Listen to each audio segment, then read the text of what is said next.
All right, we are live. Here comes the intro. Shut up and sit down.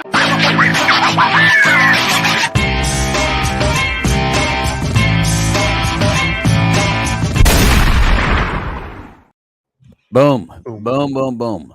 What's up, brother? Another day, another day. That's right. Welcome to the Couch Live, everybody. You're listening on WOKB 1680 AM, and that's in Orlando, or 100.7 FM, also here in Orlando. Or you're watching it on Facebook Live or on Facebook Regular or where else, Trini? What's the difference between Facebook Regular and Facebook Live? Just out of curiosity. I don't know. One Zuckerberg can cancel you now. The other one he can cancel you later. I don't really know. But I'm the street certified Dr. Louis Delgado here with you.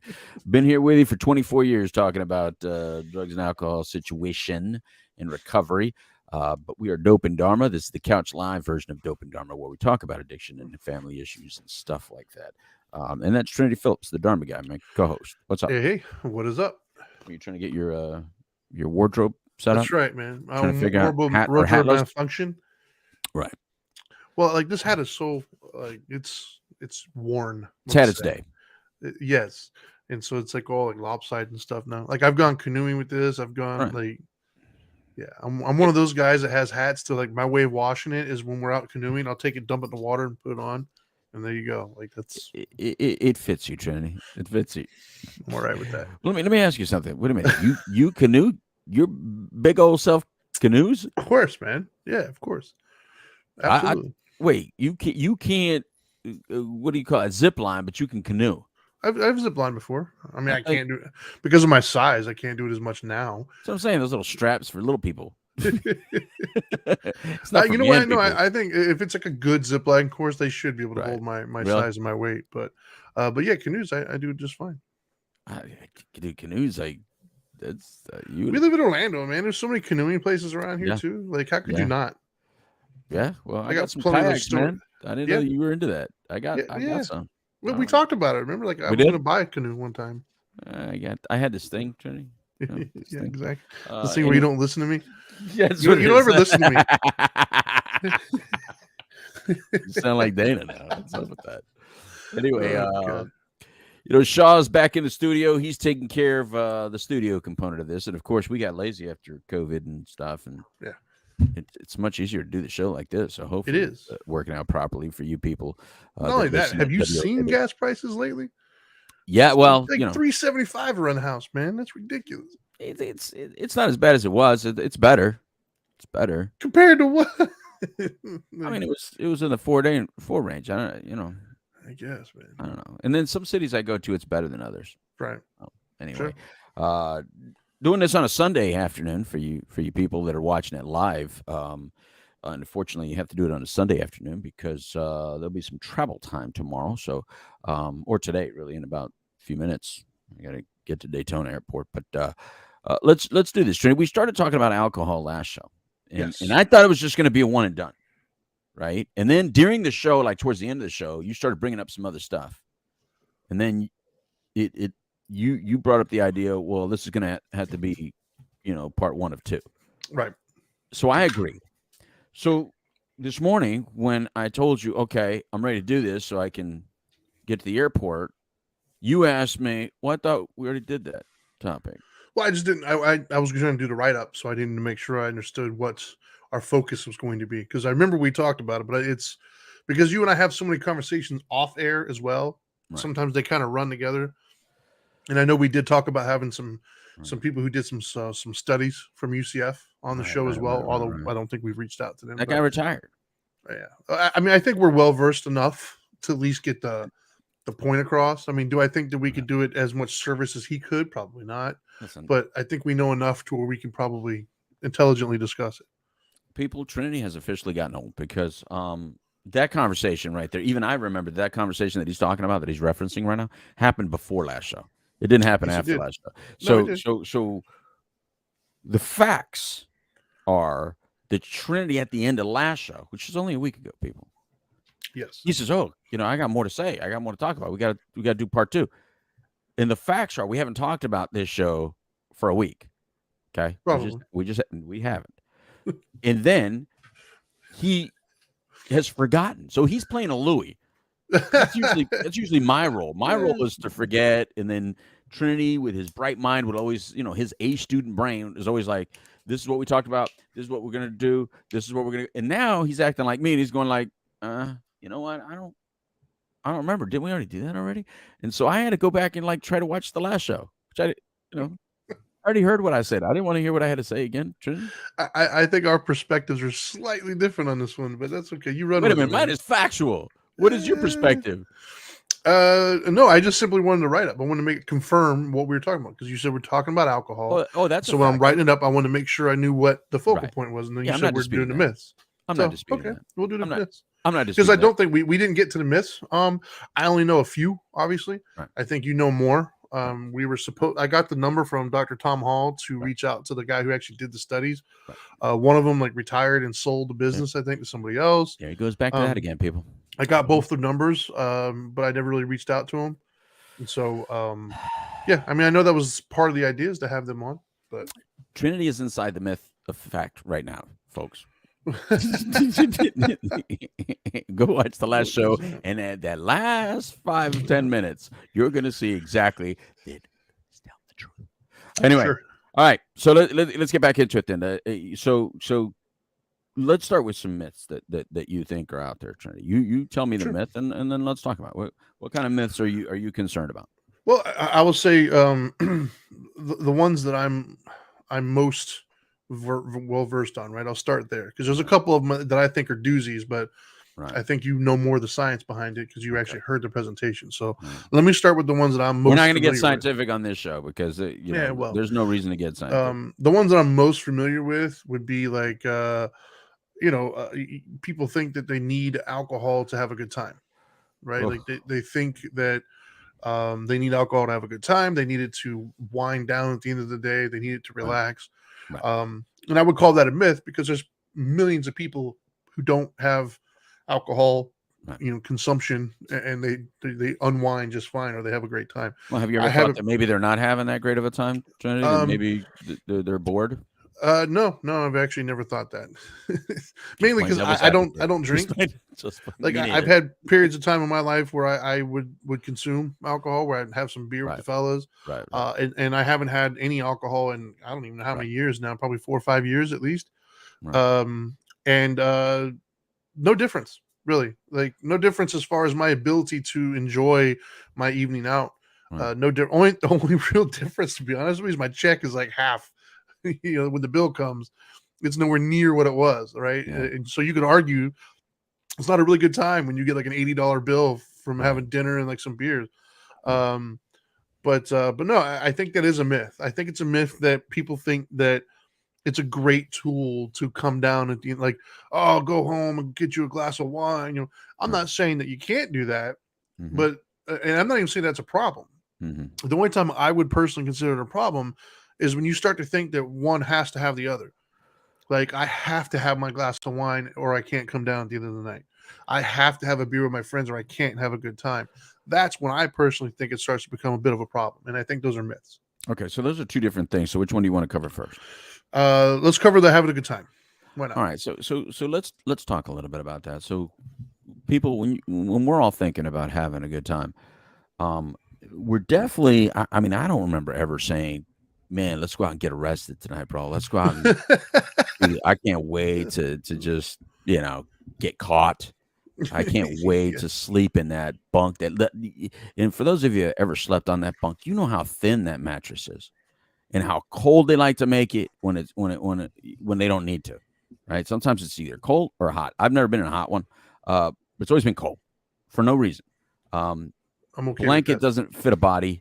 The bed, the cushion is definitely thinner than anything ever existed.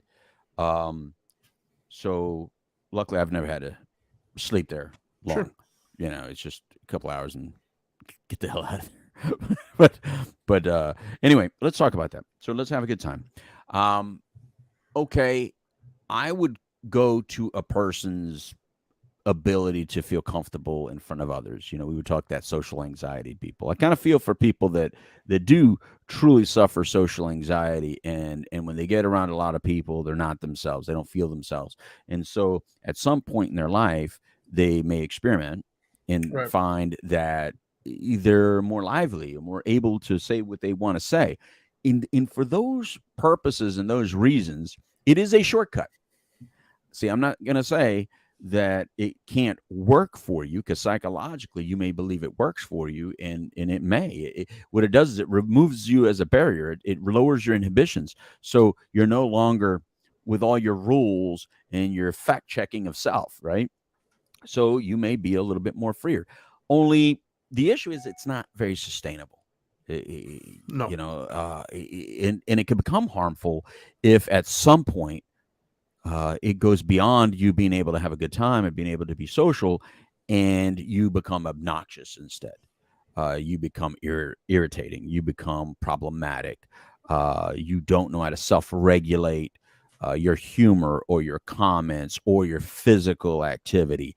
And then in that way, it starts becoming harmful. Now, if you hang out with people that are doing the same, they typically will allow that. For instance, Trinity, if you and I would have met back when I partied and you partied, what you would have found is I was okay with however you chose to behave, because to me it was entertaining. So if you became annoying to somebody else and you started arguing with them, I'm laughing, I'm egging it on, I'm stirring the pot. Right. If you got physical with somebody and somebody wanted to get physical, that's fun. So I'm stirring the pot. Let's get into it. If you ended up maybe being with someone who maybe was someone that you would have normally been with, and you're using alcohol as a reason to be with that person, I'm gonna let you do it, because I'm gonna make fun of you the next day for doing it. So for all those reasons, we find ourselves in the trappings of doing it longer than maybe we should have. And for those reasons are typically because there are a lot of fun stories and happy stories in that, relatively. We tend to be okay with it. But now, what if you get around other types of people that are not okay with that? And the end result is a little bit more problematic than just having a good time. You impregnate somebody, or you violate somebody. You didn't hear the no. You didn't hear the please stop. This is not cool. We went as far as we should go, and you didn't respect that or respond to that in a healthy way. Then that's when rightly so, you should probably take a look at what you're doing and maybe not do it again, because alcohol is no longer your friend. Now, alcohol is not only taking you out of the way and all the rules that you had upon yourself, but it's also taking the law, the other rules, the real rules that exist. Your rules are one thing, but the law is another, and someone else's rules about themselves is also another. And you want to have a good time, fine, by a lake all by yourself, that's one thing. But as soon as you're in a society where you have obligations and responsibilities to just play well with others and choose not to, then we're going to take issue with that, and someone's either going to smack you into submission, or they're going to arrest you into submission, or something like that. Well, see, I think you kind of stumbled across another myth, right? In doing that, like I can't address it without addressing the other myth, and that is, Okay, what is that? there's a myth of this whole like alcohol made me do it, right? Well, Like, that's our excuse, right? yeah, people want to blame alcohol, and like I think that's a myth. Alcohol didn't make you do anything. Alcohol doesn't put thoughts that were in your head, that were not previously in your head. Like alcohol, alcohol in and of itself isn't this culprit out there, like the old timey, like I'm gonna make. No, that's not what alcohol is. The devil made me do it. Yeah, like no, you chose to do stupid things, right? Like you chose to throw your inhibitions to the side. You chose to Partly. hurt this person. Partly. Okay. Partly, and I'll explain. Because do I think that the decision making isn't skewed slightly when you're inebriated? Of course it is. Like sure. It's I'm going to explain some of the skew for you then on some of this. Okay, so partly, when I say it removes you and your rules and lowers your inhibitions, remember, we're animals, so we have a lot of animalistic thoughts that if we went and behaved like that all day long, we wouldn't be able to live in a normal society. It would Sure. not be a very comfortable society, right? So you're allowed to think whatever you want to think, and you're allowed to have ideas and laugh internally. I do that all the time, and I smack so many of you like Yes. silently. Yes. I am constantly smacking people in my head, and you'll find me chuckling to myself. If you know me real well and you hang out with me, you actually see me chuckling inside, and you know exactly what I'm thinking. I'm just, remember that old, I'm squishing their head. I'm squishing their head. Yeah. Exactly. But lowering your inhibitions is a problem, because that's frontal lobe content, man. You need frontal lobe. You're thinking, reasoning, learning, listening, your processing of information. You require your frontal cortex to be involved in your decision making. And unfortunately, when we are inebriated, or if you have the disease of dependence, and once you get intoxicated and start using, the frontal lobe is no longer actively making the decision. It's your midbrain, your lizard brain. And when your limbic system is in control, now remember, your limbic system is where your basic drives, your urges, your reward center, your pleasure center exists. So even though you've always had certain things that cause you pleasure, your frontal lobe prevents you from doing everything that your midbrain is saying, yeah, let's go do it. And your frontal lobe goes, no, we're not going to do it. You have like a committee at play, right? Sure. But as soon as the committee goes on vacation and your midbrain is left to making all the decisions, your limbic system, that is why I say, yeah, does alcohol affect your thinking? 100%, but it affects your thinking because your brain you have it inside you. That's the myth, is that it's not inside you at all. Exactly. No, it is inside you, but you are required to prevent all your internal thoughts from becoming action. That is your role. And the moment you're at a point where you're not doing that, then we got to deal with the raw of who you are. And we don't want that. We don't want that. See, that's why, we require you to know, no, sorry, Trinity, that's been canceled. You're no longer allowed to say that word. So you need your frontal lobe active to do that. But if only your midbrain is at work, you will say, things that may offend all too often. Yeah, you kind of already do, but yeah. Well, that's because you allow you allow the pass. See, and I do too. There are certain things that still by committee I go, that's 100%. Do it anyway. Yeah, I'm still jerky by decision. It's by and I'm stone cold sober. So right. And so the other part of the myth was you said to relax at home, right? Yeah, that was the other one where I know I've personally met many people who don't think that they can come home and relax at the end of the night and unwind without a glass of wine. Much in the same way they can't not start their day without a cup of coffee. Right. And we've started this early on. Look, we, being the animals that we are perfect animals to be rewarded by reward. Rewarded by reward. To be rewarded with like with a treat. Our behavior is guided by treats, right? Just like a dog.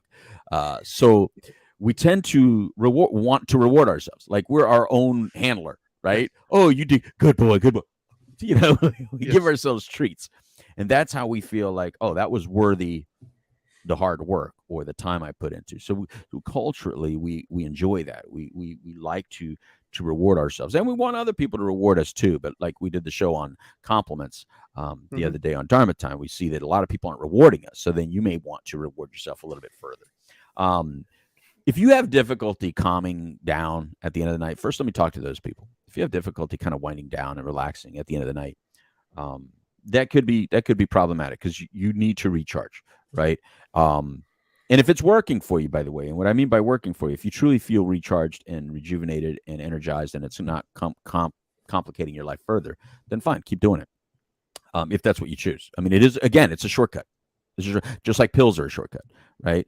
You can either work on natural remedies that help you calm and develop a sort of patience and relaxation and get into that Om kind of state or sleep state, or you can take products and things and substances that can help you get into a calm and sleep state. Typically, tolerance exists with substances, unfortunately. And when we build tolerance, one of the problems with tolerance is that the same amount that used to work before doesn't work quite the same way anymore. And instead of saying, wow, this isn't working, let me try something different, for some reason with substances, like substances are one of the only things that when it no longer works, it's not like we stop doing it. We just increase the amount, right? So that's what we tend to do. We tend to drink more, use more, smoke more, eat more. What if it's not working anymore? We tend to increase the volume and feel like, wow, I want to get back to what used to work. And that's where you used to hear the old term like chasing the dragon back in the day. And that's kind of what that's about. You're trying to get the same result from the same amount, and it's no longer working. So I would suggest early on in your life. So preferably, hopefully, how you teach your kids. Number one, don't try to teach your kids by rewarding them with treats. Same concept happening. If you reward them with sugar, caffeine, or things like that, you are already setting them up to like, look, see this little high that you get from the sugar or this caffeine? That's your reward for doing the right thing. Or if you're a young person and you start rewarding yourself like that, you're going down a slippery slope. Just understand that at some point in your life, that tolerance effect may occur. Or if you have the genetic predisposition for addiction or alcoholism, then you might open up a Pandora's box that you're not fully prepared for, because dependence is a whole other issue. Right now, we're pretty much talking about abuse because that's for the mass audience instead of dependence. So anybody listening to this, and if you're alcohol dependent or substance use disorder of any type, you're kind of hearing this and reading this, one way from disease state, and we're kind of answering it from the more norm, which is the non-disease state, people that still get into problems or issues. Yeah, it's funny you bring that up, or funny, haha, I guess, but Right. interesting that you bring up what you brought up as far as the treat, because that's a uphill battle I've had to fight for many years in my training business. Right, Mm-hmm. Mm-hmm. I've had so many clients over the years that I would train them, and one of the things I had to like kind of bring to their attention. So it's interesting that you brought it up, and that is, Mm-hmm. I would tell them like, guys, you're not a dog, right? Like, stop treating yourself with these things that are moving you away from your goal. If your goal is to lose body fat and to sculpt your body or whatever, then when you hit a milestone, you got to stop with this idea of I'm going to reward that milestone with something that's going to take me further from my goal. Right. Like, yay, I accomplished this thing where I lost, 7 inches on my waist. I'm going to go ahead and treat myself and I'm going to have that cake. Well, like, by having that cake, first of all, you're reinforcing the behavior that got you there in the first place. Right. And secondly, you're moving further away because now that cake is actually going to hurt you in your journey here. So it's just interesting that you brought that up, because like I've had that conversation countless times over the years where I've actually Right. had to have that discussion with people about the concept of, like, if you want to reward yourself, cool, I'm all for it, right? But try to reward something that's actually going to benefit you, not hurt you. Like, if Right. you're not having an issue, like C point out, if you're not having an issue with certain substances or certain things and it's working for you, we're not really talking to you, right? What we're talking to is the person who is having an issue with it, or is Right. realizing that it's not really lining up to what your goals are. So like a lot of my clients that would have the need to go out with friends and consume a lot of calories or whatever, I would tell them instead to shift your reward and say, hey, I'm gonna buy myself that new outfit, or Mm. I'm gonna get, treat myself with like a staycation or something, or something along those lines. Like, treat yourself with something that's actually going to be a reward that's not going to take you further from your established goals. Right. Right. Yeah. So I think that pretty much covers some of that, and it Sure. at least opens up discussion. And look, again, this is not the kind of full discussion where we're giving you all the remedies for that. I just think that if you're struggling with sleep or relaxation, you should maybe try some other methods, unless it's working for you. Because listen, Yeah. if when you come home and you take a hit of something, or you take a swig of something, or whatever, and it's completely working for you and it's not affecting those around you and your ultimate goal and lifestyle, then that's fine. It's just watch for the non-sustainability. Typically substances are non-sustainable. So and it's not about, one of the myths is like, I can control it. Like I would know if it's getting out of hand. Yeah. You are going to be the last to know if it's getting out of hand. That's the unfortunate problem with substances. See, it would be great. It would be great if we had like this meter inside of us that would, like, we could check it every once in a while, right? That says, oh man, I'm on empty, right? But we don't have any gauges for any of the complexities of our body, right? We have to go to professionals to check our gauges, right? That's why we get our blood work done. Like, if we had that ability to know, we would never need blood work. you would just know, hey, I know my blood is, Yeah. I know I need this vitamin, this nutrient, whatever. See, whenever my body needs a nutrient, the only way I know how to read it is potato chip. That's all I hear is potato chip. Like it says, I'm hungry, potato chip. I need vitamin C, potato chip. I'm thirsty. Just have a potato chip and then drink something. Like unfortunately, our gauges are like invisible. I love that you still call it potato chip. Like why? Most As people, I opposed, think, just call it chips, I believe, but that's oh, cool. it's a potato chip. Sure. But so we require invention to look at our stuff as humans, and we've done pretty good at that. Like we've been able to invent ways to check our systems, right? Just like when we create machinery, we create gauges to be able to check that machinery, but we have not really fully been able to check this machinery properly, right? And that's a big one. So you're not going to know when it's out of control. Here's how you, if you want to know how you're going to know by they're telling you. The people that you care about are telling you. The problem is the way we usually respond to that is this person needs to be X'd out of my life now. You're nagging me, and if you're nagging me, I'm gone. Or if you're talking to me like this, you're gone, because it's easy to find others who have already gone through that, or they're currently experiencing that. So they all like validate it, right?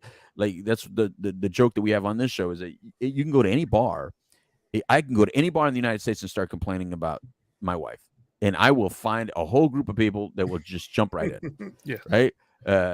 Male or female, by the way, because everybody will just talk about their other that doesn't get them, right?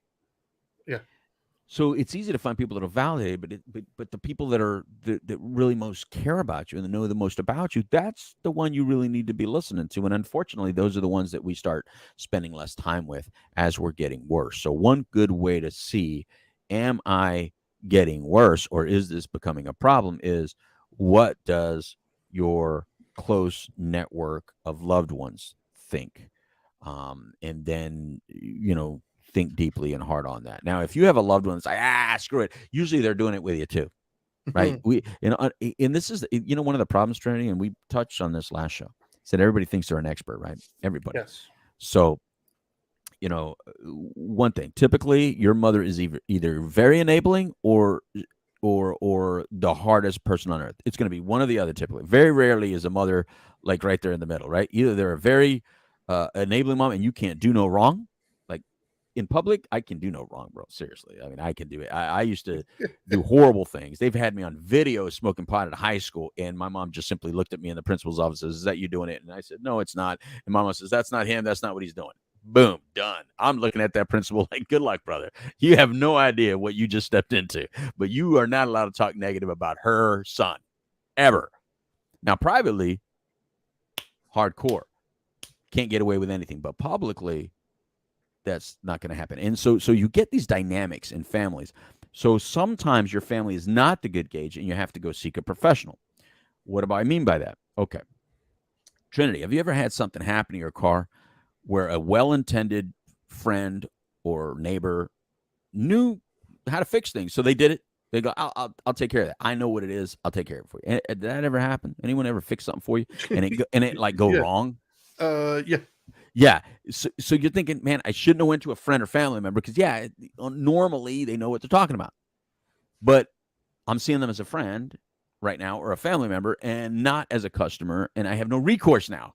so I remember getting the brakes done by this well-intended, great friend, great human being. I love this guy, dude. This guy would always be there for me and my family.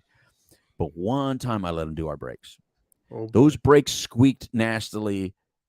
And I would tell him, I said, the squeaking. He goes, oh, that's the way it is. And I'm like, dude, I've been driving all my life. What are you talking about? He literally was trying to convince me because squeaking's normal. That squeaking was normal for whatever condition. And I was like, dude, this is it. So it's like that. It's like, don't go to your friends and family for real serious stuff without recourse. That's why we go to professionals. And trust me, I know you guys don't want to believe it, but there are professionals for behavioral issues. There are professionals for substance use disorder possibilities. There are professionals on your brain. I know you think you know your brain better than anybody else. I know you think that. I know you think you know yourself better than anybody else, but you don't. You only That's another are myth. right. That's the biggest myth on the Big planet. myth. Yeah. I know my body. I know me. No, actually, you No, you don't know don't. you. If you've ever had children, you know this better than anybody. Your kids will tell you who they are, and you're like, "You wait a minute." Before you're even 5, that was like when a lot of you got created, and I knew all about you. I know the way you smile, cry, all that stuff. And you still look the same when you cry. You still look the same when you smile and laugh. All that is very similar to what it was 0 to 5. I knew you before you knew you, and then you got involved and started creating the you that you wanted to be. Yeah. You know the wanna be, but I know the who you be. Now, that internal thinking, that the little, that's what you're thinking. Oh, you don't know all the things I think. Oh, no, here's why I know that too. Because we all think it. Yeah. The thing is, we all really think that weird stuff. Just some of us playing it a little bit longer than others. And when you're playing it a little bit long, we can see that too by the things that you do. See, I know you think you wear the clothes because you like the clothes. I know you think you wear the clothes because it's comfortable. I know you think you look that way because you like the way it looks. No, that just tells me a lot about who you are and what you watch and what you visualize, what you think is strong, what you think is weak, what you think is sexy, what you think is attractive. That everything about you tells me something about what you think and feel. So I'm not trying to get overly complicated here, other than just to simply say, no, you are too biased and too within it to read it. It's like trying to look at a piece of art with your nose right up against the art piece. You don't go to a museum and stick your nose right on and go, oh, wow, this is a beautiful painting. This is beautiful. You got to step away from it. You got to back away from it. And when you back away from it, you're able to see things that you can't see close up. You want to get close up for certain details, then get close up for certain details. But for a full good picture, you got to be objective. You got to not be emotionally attached to the situation or the outcome, and you just got to look at it for what it is. And so that is why it's good to talk about these, anything to do with behavioral health or substance use issues, with a professional. Yeah, I mean, I think so. I think that coincides really well with the other myths that I think we've all heard, right? Like, I drive better when I'm drunk, or because I'm more careful. Like, I've heard that so many times. I do better. They might be initially. Again, there's one that at first, if you are more, even like if you're a reckless driver, or if you're a person that's texting and driving, but when you drink, you're not doing that, then yeah, you're somewhat better, but your reflexes aren't better. No. So yeah, you're more aware, but you have less ability to activate the reflexes that are necessary. Right. Well, I would even argue that your ability to notice is probably, because I've seen the studies, right? Like, there was a study where they set people through an obstacle course. Matter of fact, Right. they did all three: Yeah. regular driving, drunk driving, and sleepy driving. Right. And believe it or not, sleepy driving and drunk driving, there was really no difference. No. And in many of those things, there was like a ball that went across. Right. None of them saw it except for the non Right. inebriated or the non sleepy. Right. So even when they were out, when they were drunk and they were like really, really focusing, they never saw the ball that crossed the street. Like, that just never even occurred to them it was there. Right. Very similar to the marijuana test with the pilots the pilots that had smoked were wrecking the planes, and they felt fine. They felt comfortable. They felt relaxed. They were saying, I feel more relaxed, but they were wrecking the planes. Yeah. Look, that's the stuff, man. It's so the brain is the most complex thing on the planet. So complex that if you don't, all this talk about AI right now, right? Yes. Every person that works in AI that has created something AI is a millionaire. Why? Because if you could even get partially close, if you could even tap into 1% of this brain and mimic it, you're a billionaire. If I can mimic a human brain, like the day Elon Musk creates a human out of nothing, out of no matter of human, he can write whatever, there will be no more need for money. Right. We would just all give every single dime we all have to him, and just say, like, whatever you choose to give us, we're good. What I think is funny, right, about that same conversation with the alcohol and whatnot, and even weed, but we're mostly talking about alcohol today. Right. So they'll admit that it has some sort of what they would deem positive effect on their mood, their decision making, their behavior, and everything else. Right.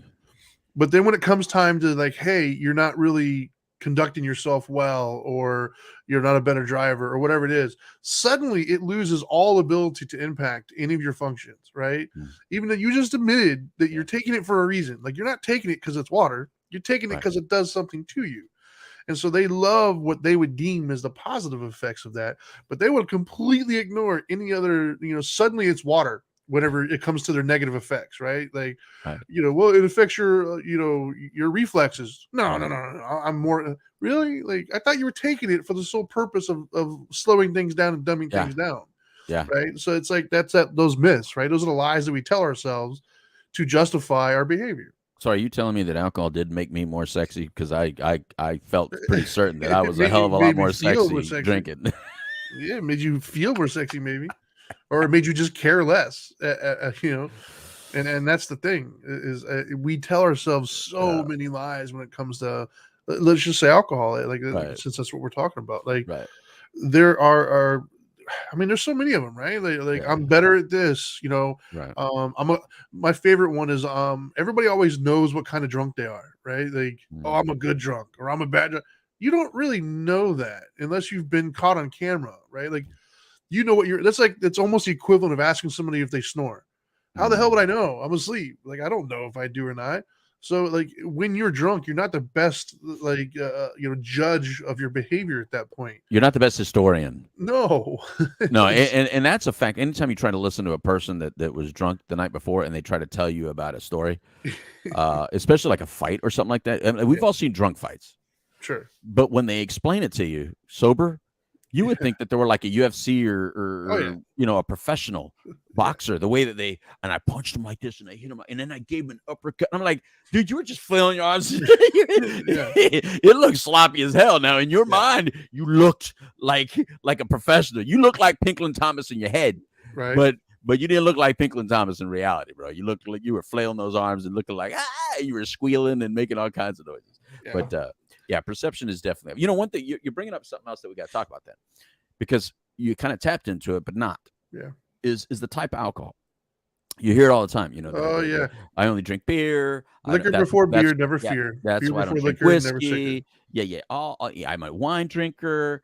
Wine does this to me. And what Trinity was alluding to earlier when we were talking about the guy that would have been interesting for this show, they did a whole study and research at UCF on this thing, and they found out that it was the thinking, not the drinking, that all drinking was the same. And even when it wasn't drinking, when it wasn't alcohol, the people behaved drunk.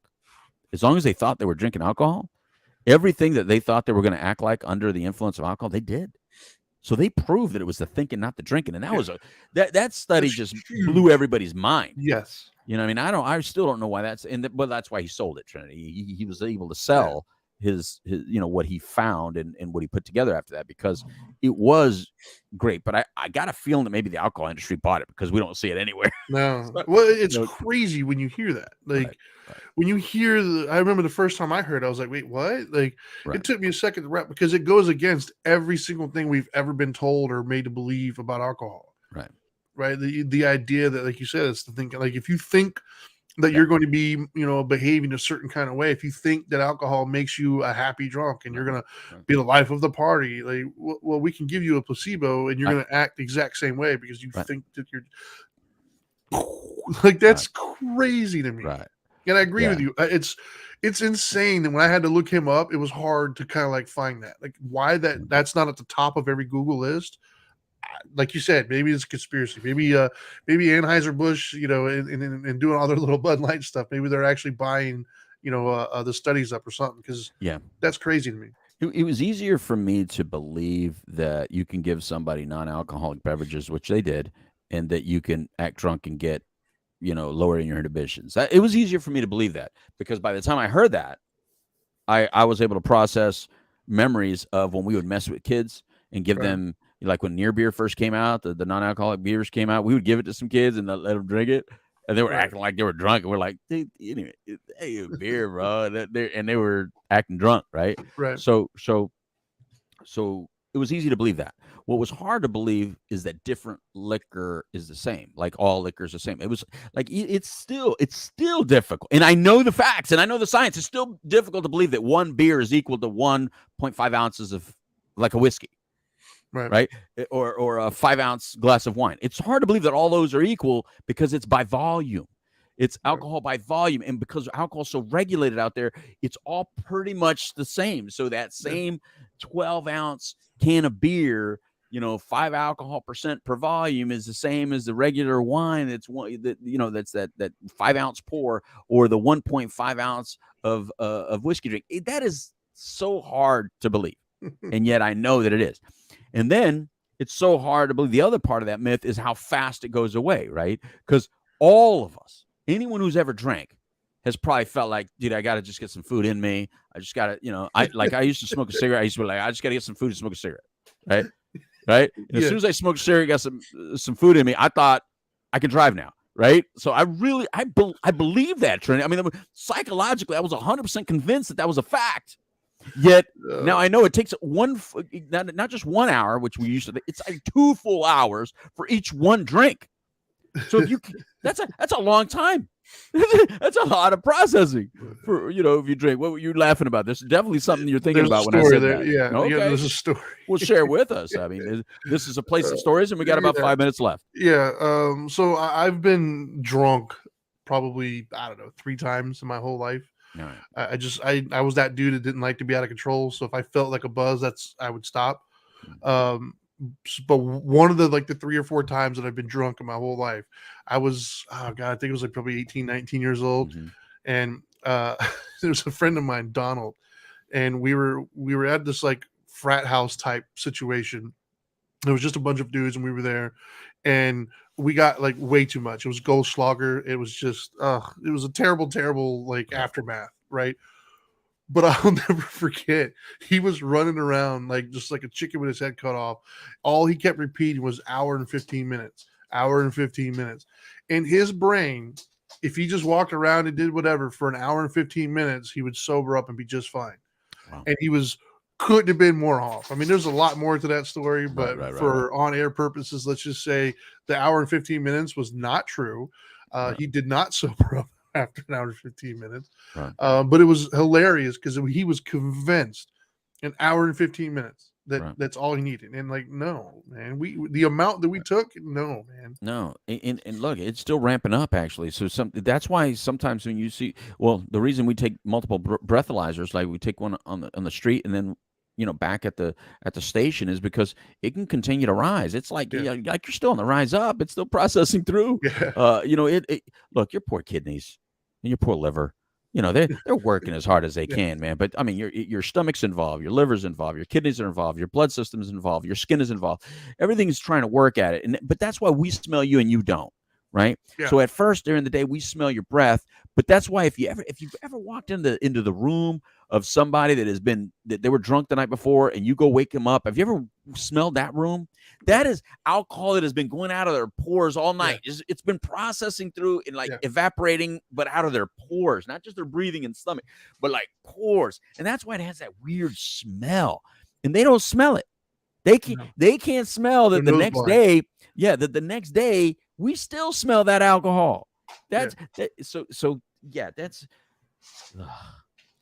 so difficult to be able to have these conversations, and all of us allow ourselves to be honest with the truth.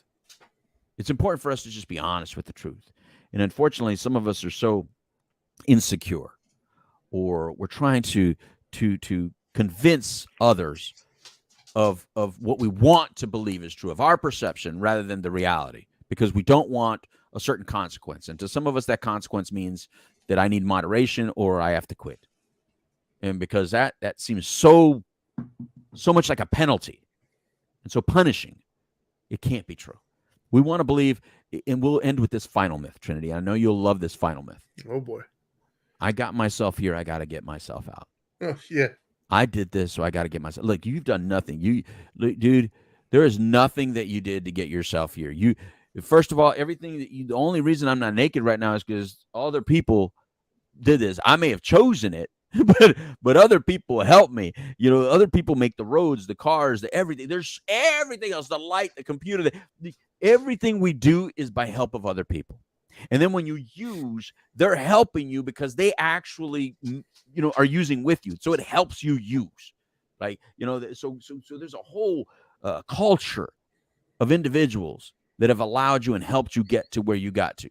So now you need a whole group, a different culture of people to help you stay away or get out of this.